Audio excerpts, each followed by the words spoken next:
Student, welcome again on my YouTube channel mathematic bytes. आज हम class 9th chapter 10 थे theorem 10.11 है, उसको प्रूव करेंगे। थ्योरम हमारे पास the sum of either pair of opposite angle of a cyclic quadrilateral is 180। हमें prove करना है कि किसी भी साइक्लिक क्वाड्रिलेटरल के अपोजिट एंगल का जो सम है वो 180 होता है।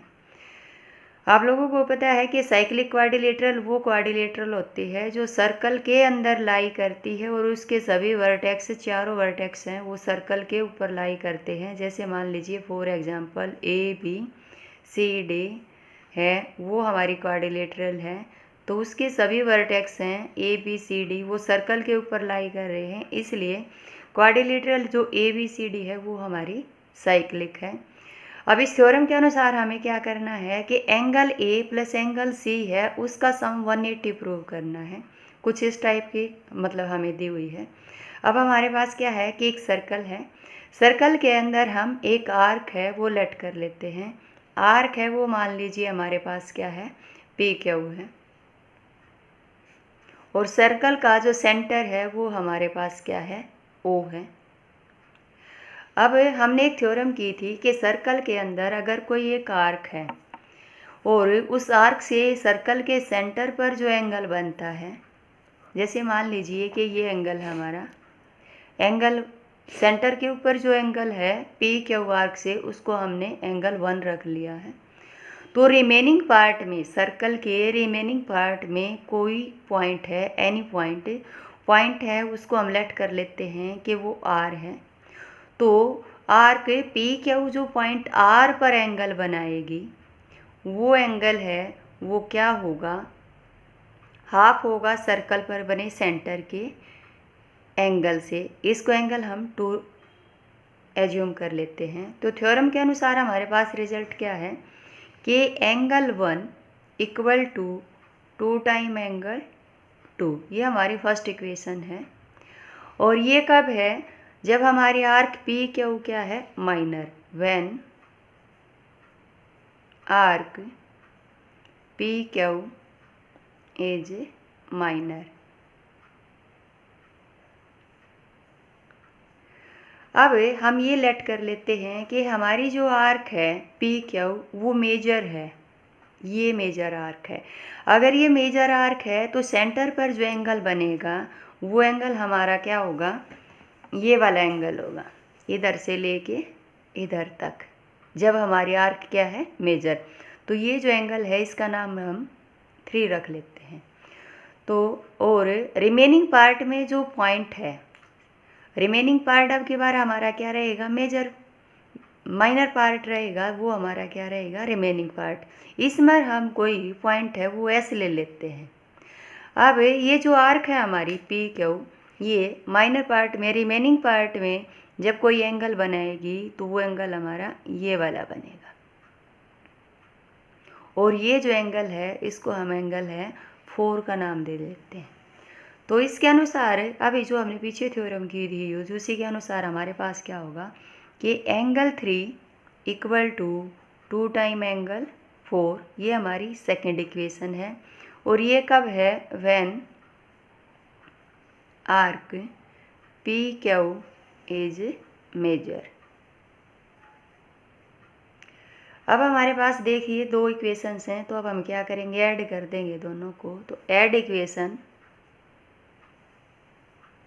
First and second, we get left side है वो लेफ्ट में ऐड होगी, राइट है वो राइट पे, इसलिए angle 1 plus angle 3 equal to 2 time angle 2 plus 2 time angle 4। Angle 1 plus angle 3 equal to 2 common ले लिया हमने, एंगल 2 प्लस एंगल 4। अब देखिए एंगल 1 और 3 है वो क्या है कि एक कंप्लीट रिवोल्यूशन है, यानी कि एक पॉइंट पे कंप्लीट एंगल, और कंप्लीट एंगल है वो क्या होता है हमारे 360 के इक्वल, इसलिए 360 equal to 2 time angle 2 plus angle 4। 2 इधर आके डिवाइड हो जाएगा, तो इसलिए 360 degree divided by 2 equal to angle 2 plus angle 4 और 180 equal to angle 2 plus angle 4।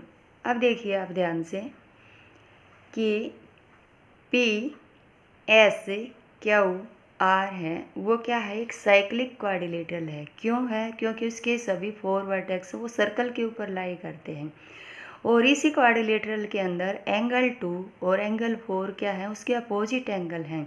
लेकिन हमने प्रूव किया कि एंगल 2 प्लस एंगल 4 है वो 180 के इक्वल है।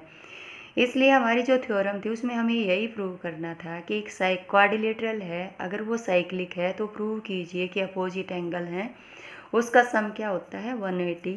तो हैंस प्रूव्ड।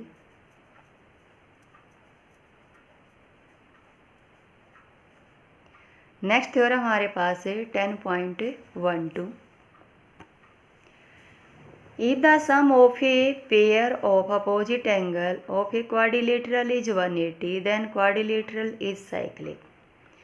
गिवन है कि एक क्वाड्रिलेटरल है, उसके अपोजिट एंगल का सम है वो 180 है, तो प्रूव कीजिए कि क्वाड्रिलेटरल क्या है, साइक्लिक है।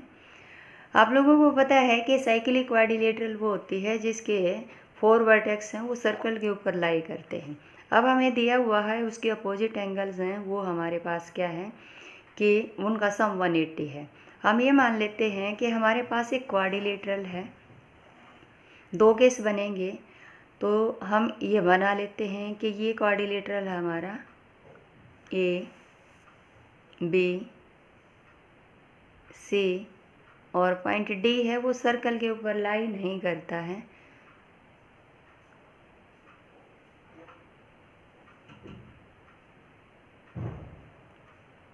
दूसरा केस ये है कि एक क्वाड्रिलेटरल हमारे पास ए बी सी डी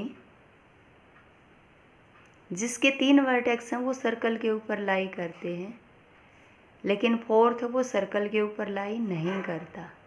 हम ये मान लेते हैं वो सर्कल के बाहर है कहीं।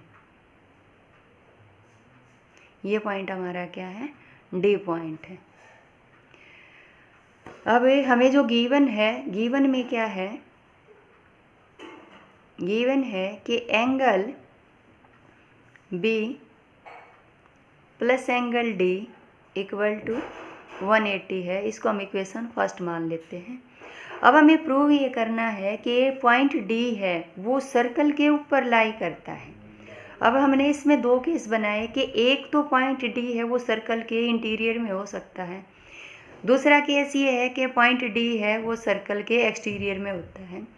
अब ये 3 पॉइंट है वो सर्कल के ऊपर लाई करते हैं, ये हमने क्यों लिए, क्योंकि हमने एक थ्योरम की थी कि किसी भी 3 नॉन कोलिनियर पॉइंट से सिर्फ हम एक सर्कल ड्रॉ कर सकते हैं। मान लीजिए कि ये 3 पॉइंट्स थे हमारे पी क्यू आर, जो क्या थे, नॉन कोलिनियर थे। तो उससे हमने एक सर्कल ड्रॉ किया था कि पी क्यू को ज्वाइन किया और क्यू आर को ज्वाइन किया, और हमने क्या किया, पी क्यू का बाइसेक्टर ड्रॉ कर लिया हमने, और इसी प्रकार से क्यू आर का भी बाइसेक्टर ड्रॉ कर लिया। और जब हम ऐसे करते हैं तो ये एक दूसरे को कहीं मीट करते हैं, उसको हम किसी भी पॉइंट से ज्वाइन करके और रेडियस लेके ऐसे सर्कल ड्रॉ करते हैं। तो हम प्रूव करते हैं कि किसी 3 नॉन कोलिनियर पॉइंट से हम एक सर्कल है वो ड्रॉ कर सकते हैं। इसलिए ए बी सी डी हैं वो 3 नॉन कोलिनियर पॉइंट थे, इसलिए हमने सर्कल को 3 पॉइंट से पास किया। सेम प्रोसेस इधर। तो अब हमें प्रूव गिवन है कि एंगल बी है और डी है वो क्या है कि उसका सम 180 है। अब हम थोड़ी सी कंस्ट्रक्शन करेंगे। कंस्ट्रक्शन हमारे पास क्या रहेगी कि ए डी है उसको हम आगे एक्सटेंड कर देंगे, जो कि सर्कल को पॉइंट हम ये मान लेते हैं कि डी डैश पर इंटरसेक्ट करती है। अब हम क्या करेंगे, डी डैश और सी है उसको ज्वाइन कर देंगे। अब देखिए हमारे पास क्या है कि A B C D dash है वो एक साइक्लिक क्वाड्रिलेटरल है। जब हमने कंस्ट्रक्शन की, डी डैश सी को ज्वाइन किया, तो हमारे पास क्या आया कि A B C D dash is a cyclic.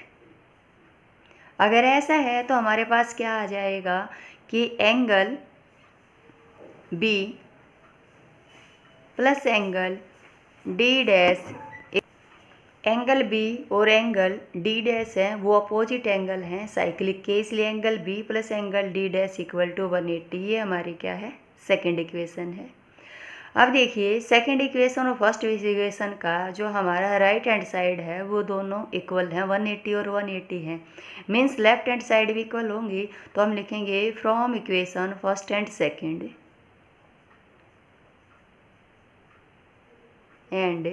Second क्या आ जाएगा, angle B plus angle D equal to angle B plus angle D dash.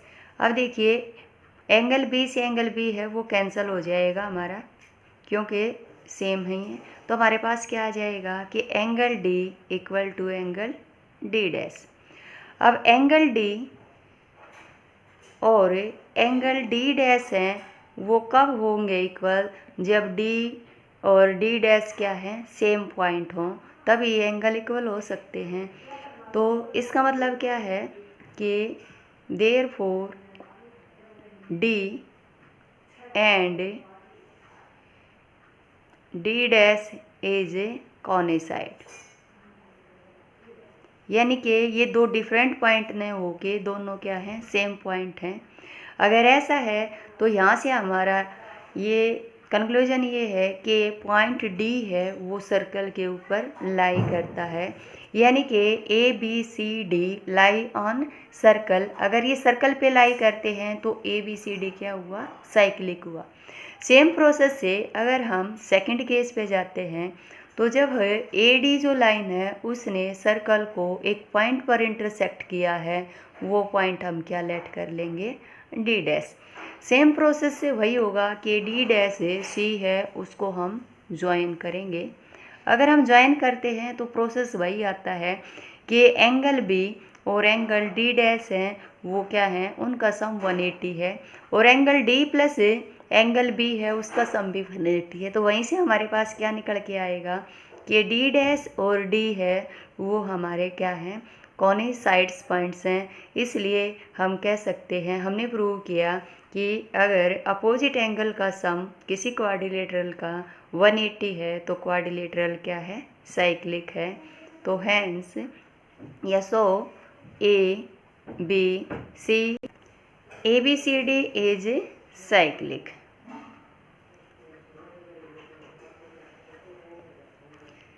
तो ये हमें प्रूव करना था। इस थ्योरम के साथ ही हमारे चैप्टर 10th की जो थ्योरम्स हैं वो कंप्लीट हो गई हैं। Thank you and stay tuned for next video.